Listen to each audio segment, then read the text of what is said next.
This roundup highlights the best cases that we tested in 2025 and actually some from back in 2024, and it's based on another year of extensive thermal benchmarking, acoustic testing, looking at build quality, all that kind of stuff. And you might be asking, did Stephen Andrew buy this plastic crown from Windsor Castle after talking to Nintendo, which is 50 feet away? I'm not at liberty to discuss that. But we're getting use out of the plastic crown. So our case collection has grown this year again, and now we've tested hundreds of PC cases, but only a handful will get recognized today. The year had everything from bubbly, risk-taking cases to modernized retro-themed cases, with plenty of performance options in between. The good news is that the case industry has its shit together. The bad news is the rest of it, like the memory in particular, but at least the cases, they've genuinely been really good this year. And it just, don't take this from me, okay? Let me have this one. So genuinely, this year in particular and last year have been some of the best years for cases we've seen in a really long time, consecutively now, which is awesome. There's good innovation, there's a lot of performance cases, but they're also figuring out how to do new things aesthetically without sacrificing performance, and that's cool. So we're gonna get into all of that today. We're gonna ignore the DRAM and memory pricing elephant in the room and just focus on the thing that's actually going well.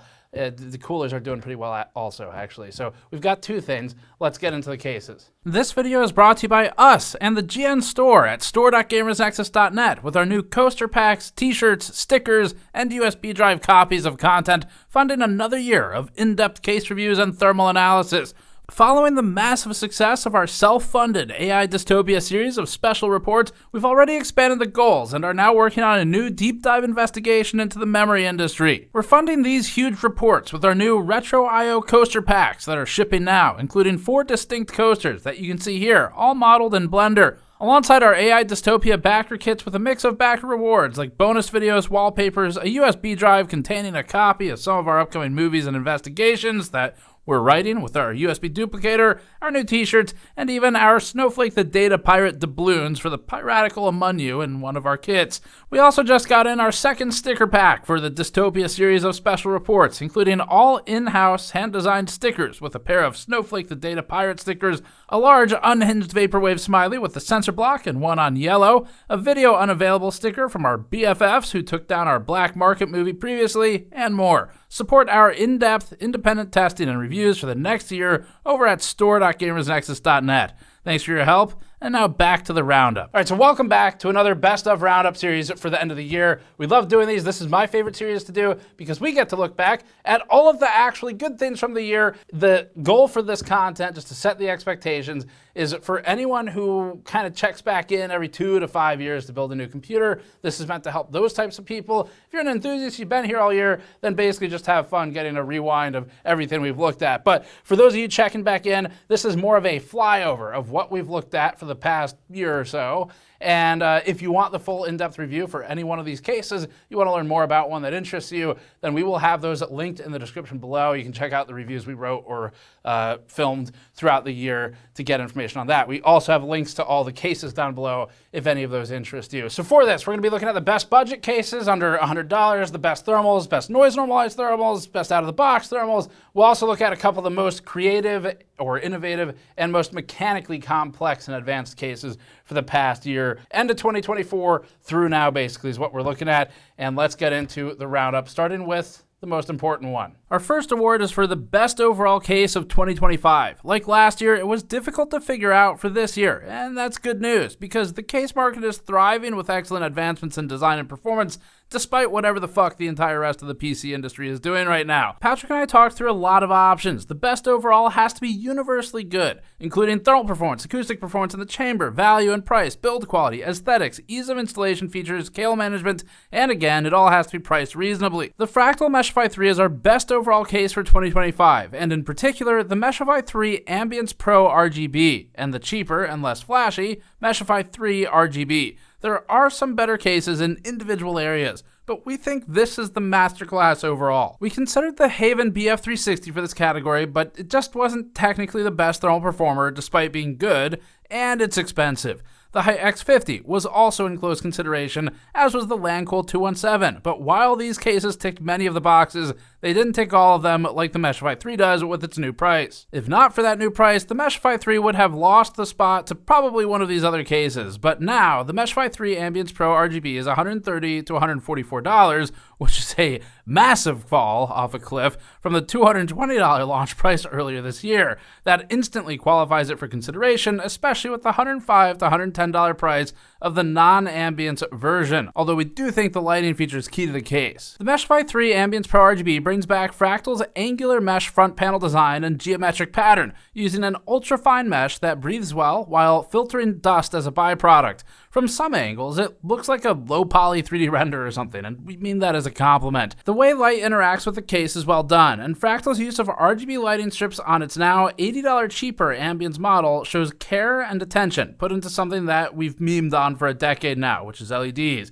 Rather than just gluing an LED into a fan and calling it a day, they actually try to do something. The attention to detail extends, of course, beyond the LEDs, for those who care a lot more about function, like us. The integrated scoop in the power supply shroud actually helps in thermal performance, which we showed in our benchmarking. The rear foot of the case serves as a handle for the power supply dust filter, which is completely unnecessary, but awesome attention to detail and good usability. This trend of attention to detail is nearly everywhere in the case, including deep cable management channels at the back with durable plastic clips for cable management. There are also Velcro straps included at the rear of the case for securing external cables, and the motherboard tray cable cutout at the top of the tray runs the full length of the board to give freedom of routing without sacrificing any motherboard tray strength. We also like the panel quality, such as the top panel for its excellent removal and installation process, including a sturdy frame to reduce wobble. The front panel uses pogo pins to socket into the chassis for the LED strip, avoiding a wire.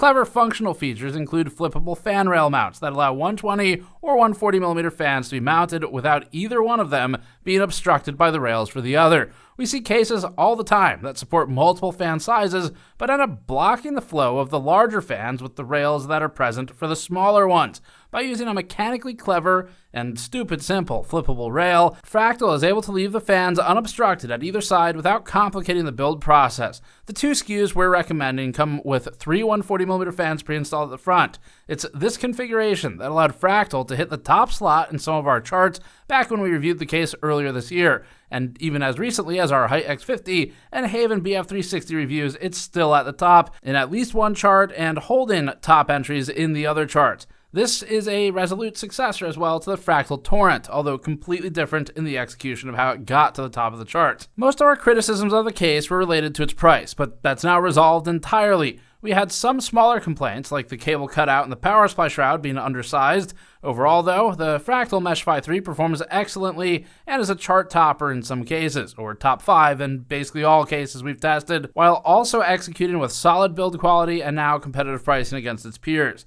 Fractal's Meshify 3 Ambience Pro RGB and the non-Ambience RGB are deserving winners for our Best Overall Case of 2025 award. The runners-up are HAVN's BF360, which engineered the hell out of a unique case, and HYTE's X50 for its manufacturing feats. Both of these still get separate awards, though. The next award is for the Best Mechanical Design. This is given to cases that innovated the most on design execution for complicated mechanical elements, masterful simplifications of complex features, or other well-thought-out improvements that might not earn a spot elsewhere in the awards, but should be acknowledged and should set the roadmap for what other case manufacturers are doing next year. This year, we're giving the Best Mechanical Design Award to the HAVN BF360 Flow. The BF360 is a $190 case, highly focused on airflow and performance, with extensive engineering behind it. The case has a lot of smaller mechanical attention to detail. HAVN fine-tuned the bottom ramp for cooling and experimented with different curvatures, bowl shapes, flat ramps, angles,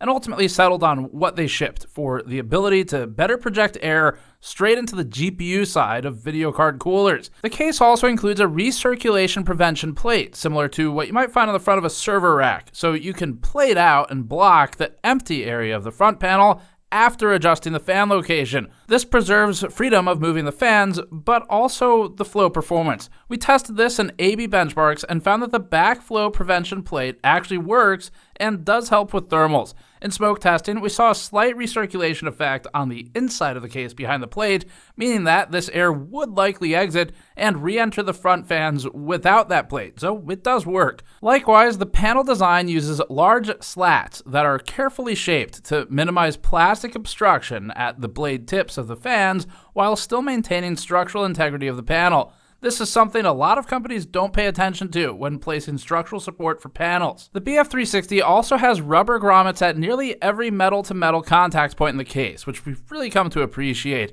Panel materials are also of high quality, like the front panel with its faux stone coloring and speckled pattern, which just happens to align with how some of the older keyboard and case plastics looked. HAVN also has a number of areas of finer attention to detail and mechanical design, such as carefully placed cable routing pathways that we almost never found ourselves disagreeing with. These are even labeled, and despite a typo on literally all of them, we appreciated the thought for newer builders who may need the help, although hopefully you don't use it to learn spelling. The case's fans are a big part of its engineering. Although there is a $160 fanless version, a lot of what HAVN is doing comes down to the fans. The Flow variant includes two 180mm front fans that run 40mm deep, which helps with static pressure performance and gives the fans a wide area of impact. The rear fan is a 120 by 30mm deep solution. This 3-fan configuration performed well overall, but didn't quite crack the best rank in our charts. Adding two more 180mm fans to the top situated the BF360 Flow as the best air-cooled solution we've tested yet for our case reviews though. Of course,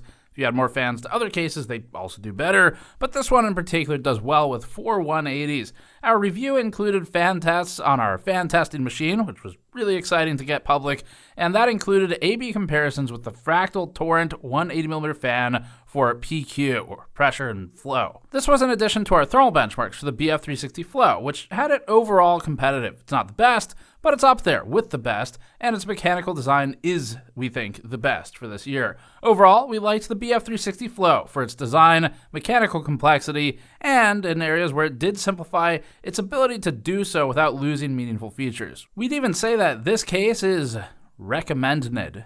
Our next category is for the best case under $100. Despite the lack of competition in the $50 to $60 price point in the last 5 years, the sub $100 point has continued to see competitive releases. If you're buying closer to $50 to $60, we think you should still buy used instead if possible. So, for the best sub $100 case, Lian holds on to the award for a second year in a row due to its still unbeatable thermal performance and aggressive cutthroat pricing on the 207. Lian continues to show a level of pricing aggression that its competitors struggle to match, at least until Thermalright finalizes its plan to bring PC cases to the market, because it had promised a $45 case earlier this year, which, to Lian credit, Lian also mentioned trying to do. In the year since the 207 won the award last time, it's faced some new competition. We'll cover those first, since this is a repeat winner. The Fractal Epoch case is a Fractal North with a different, cheaper front panel. Otherwise, the tooling is almost entirely the same. It just loses the part that everyone liked about the North. Our viewers said Fractal should have called it the South, and we agree. The price has come down since launch, with the RGB variant, including 3 120 fans, now priced at about $90 on Newegg.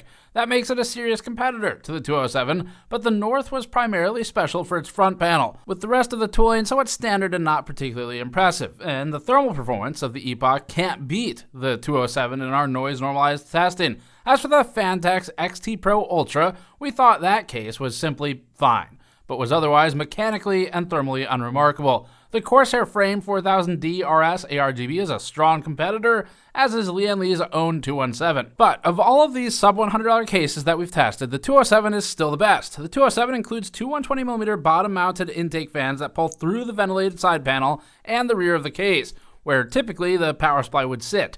These push air straight into the GPU, helping it achieve some of the best cooling on our charts, even against cases 2 times the price. The 207 also has two 140mm front-mounted fans, and, given the short nature of the case, the air doesn't have to travel far to hit the CPU cooler and GPU. The 207's noise-normalized CPU thermals put it ahead of the G400A DRGB, the 4000D RS ARGB, Antec Flux Non-Pro, and it's tied with the Pro, Phanteks XT Pro Ultra, that competes on price, and is significantly ahead of the Montec XR in a similar price class. The noise-normalized GPU thermals also keep it up in the top 3 of our X50 review chart, right behind the Flux Pro, Lancool Fractal Torrent, and within error of the Lancool 217. A lot of the 207's cooling performance is achieved by moving the power supply to the front of the case, giving it room at the back for better positioned intake fans. The downside to this is the additional complications for power supply installation and cable management, including a sharper bend of the cables and limited depth for packing them all in. In the review, we talked about how the side panel can bulge without snapping the center snaps if not strictly managing the cables, which technically is resolvable, but requires additional effort and can be annoying, particularly in cable-heavy builds or with thicker custom cables. Other than this key downside, the case executes nearly flawlessly on its thermal goals for its price, and the price does allow it to get away with a lot of other tiny annoyances. For example, although it supports larger, we'd recommend a 150mm deep power supply as the maximum size to help with some of the cable issues. We still recommend also adding an extra dust filter to the rear former power supply vent, because that's become the intake vent for the bottom fans, just to help with dust management since it has larger holes than a front panel. Even with a thermal focus at the price, the case still manages to include a relatively full feature set of Velcro straps, USB Type-C connection, ARGB fans, and relatively good build quality. Our next category is for the best mid-range case. This category is awarded to a case that isn't too expensive and sticks to the usual playbook for making just a good, mid-level priced case that separates itself from the best sub-$100 case. This year, we're giving it to the Corsair Frame 4000D RS ARGB. Corsair had a rough few years of case launches, but the Frame series turned it around by reviving the successful 4000D and 5000D cases and overhauling them and then appending the word frame. The Frame series cases are most interesting for their modularity. This includes a fully removable motherboard tray with just a few screws, a power supply shroud that can be easily removed to fully open up the case, a removable PCIe bracket that can rotate for vertical or horizontal GPU installation, and fan rails with fixed width spacing but free vertical spacing for precise positioning of the fans. Corsair has managed to make its frame case modular without it becoming overly gimmicky, and more importantly, unlike many of its contemporaries, it's done it without ballooning the cost of a feature that most will only use once. Back when we reviewed it, we criticized Corsair for launching its expansible case without any expansions or really many spare parts at all. Now it has a full page of replacement components, extra fan rails, clips, glass panels, and so on. Corsair still hasn't taken full advantage of its plans for alternate panels though. Its store has spare parts available, which is nice, but the bold vision for alternative panel designs that can just be ordered from Corsair seem to have largely fallen flat. The Frame 4000D deploys a strange 3D Y-shaped front panel that manages structural rigidity while also having some of the highest percent porosity of any of the cases we tested this year, which helps with airflow. It's not as clean looking as the original flatter 4000D if that's what you want, but it does manage to open up the chassis for flow performance without making it so perforated that it becomes flimsy. Corsair also heavily ventilated the top of the Frame 4000D, the rear, and the lower side panel below the glass fairly heavily. With the Frame 4000D RS ARGB including its fans, the case landed in the top quarter of noise-normalized CPU thermal results between some Fractal North XL listings, although it was more middling in our GPU thermal results when noise-normalized. For these reasons, the Frame 4000D RS, which is about $90 right now, didn't get our Best Sub-$100 Case award.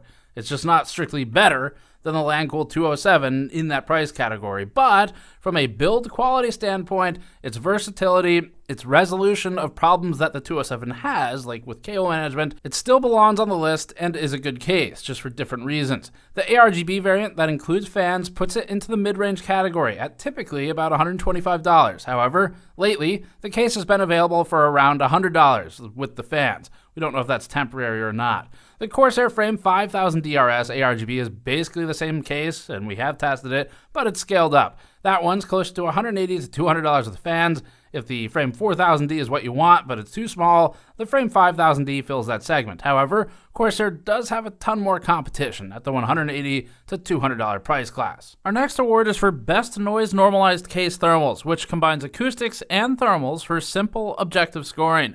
This time, there are 3 winners, one for 3 different categories. The winners are the Fractal Meshify 3 Ambience Pro RGB for CPU noise-normalized thermals, which is part of why it's in the best overall category.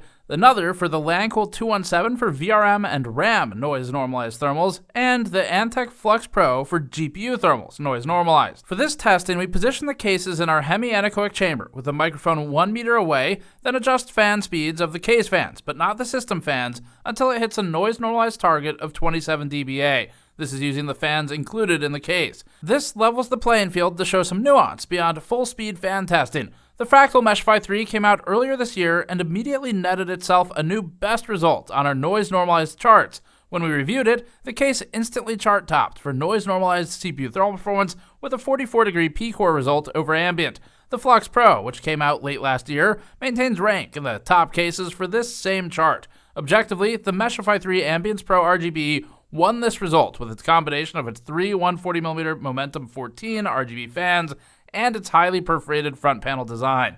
In our noise-normalized VRM and DDR5 memory thermal testing, the top performers are the Lancool 217 and the BF360 Flow. Objectively though, across both the VRM and DDR5 thermal tests, the 217 technically is the victor for these. For noise-normalized GPU thermals, the Fractal Torrent is still the top performer, but it's tied by the Antec Flux Pro, which was one of our winners for thermal categories last year. The Flux Pro is closely trailed by the 207 and the 217 Lian cases, with the X50 equipped with non-Pro Flux fans following those. Considering the Flux Pro's better performance in other categories than the Torrent and the age of the Torrent, we're giving the GPU side of this award to the Flux Pro for one more year running. Next up is the award for Best Out-of-the-Box Thermals, a GN classic. The winner for Best Out-of-the-Box Thermals for 2025 is split between the HAVN BF360 Flow for CPU results, tied with the older Lancool 216, and the Lancool 207 for GPU thermal results,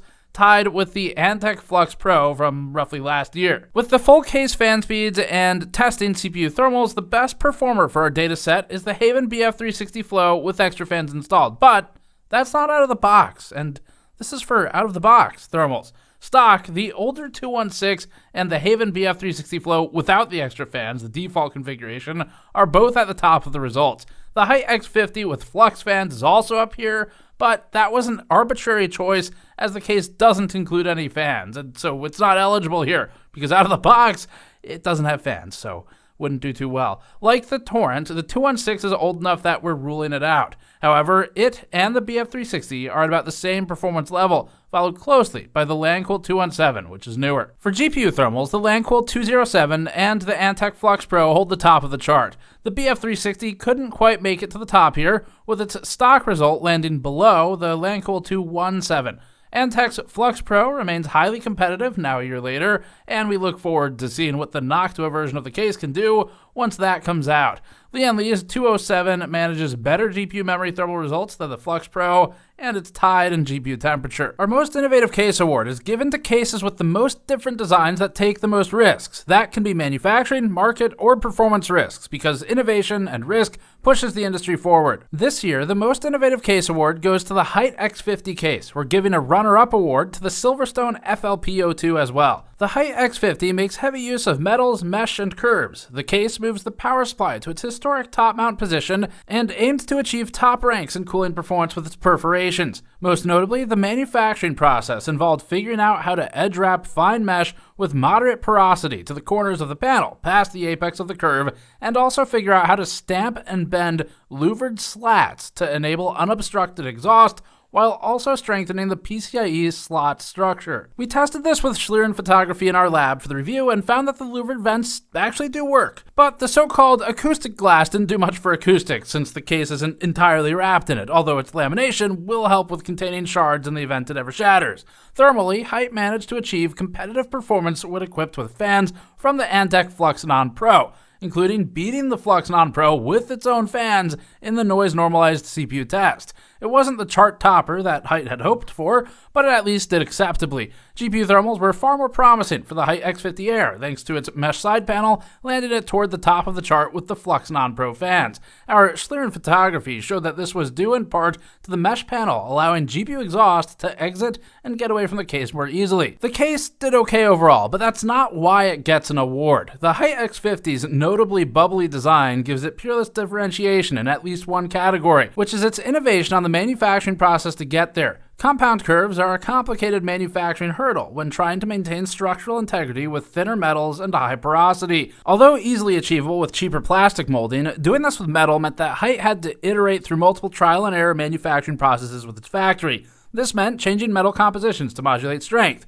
If done poorly, this could result in rusting, as seen in this prototype. It also meant changing the depth of the mesh wrap to increase structural rigidity, or changing the porosity of the holes, such as reducing porosity at the perimeter to reduce tearing of metal, but then that compromises on cooling performance. They did manage to figure it out though. Although less challenging, HYTE also brought curved mesh to its side panel for one of the case variations, including mesh all the way up and around the top of the case. In our technical discussion with HYTE product director Rob Teller at Computex this year, we learned about the process in depth. This is plastic, and obviously we could have made it in plastic. We would have been done, we pack it up, and you go home, and then I'd hand it to you, and you'd be like, oh, it feels a little flimsy, and I'm like, oh, I can't make it out of metal. Well, fuck that. This is basically stamped with a 3-ton press.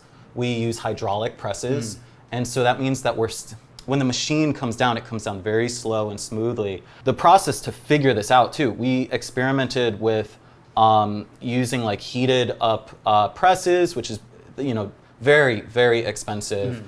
We experimented with stainless steel. We've experimented with steel that doesn't have any nickel or chromium in it, and that reduces the structural rigidity, making it softer so you can manipulate it more, but then it oxidizes immediately, which is like that panel that Mike held up. Additional manufacturing maneuvering included using a deep draw stamp for the power supply shroud, which is a process that's more time consuming, but allows more depth to a metal component with curves in it. The louvered slats also required close work with the factory to stamp and twist without ballooning the cost or reducing the yields. There are still areas that the case struggles, though, such as in our review, when we talked about the creaking or flexing of the panels in some locations, particularly the top and the side. The panels can also be finicky when slotting them into place and require more attention to avoid an uneven mount. Even with that, we think the HYTE X50 managed to produce a different looking case without sacrificing too much in terms of performance or other qualities. The $130 to $160 pricing also puts it in range of most of its modern competition, although lacking fans does drive the functional price up.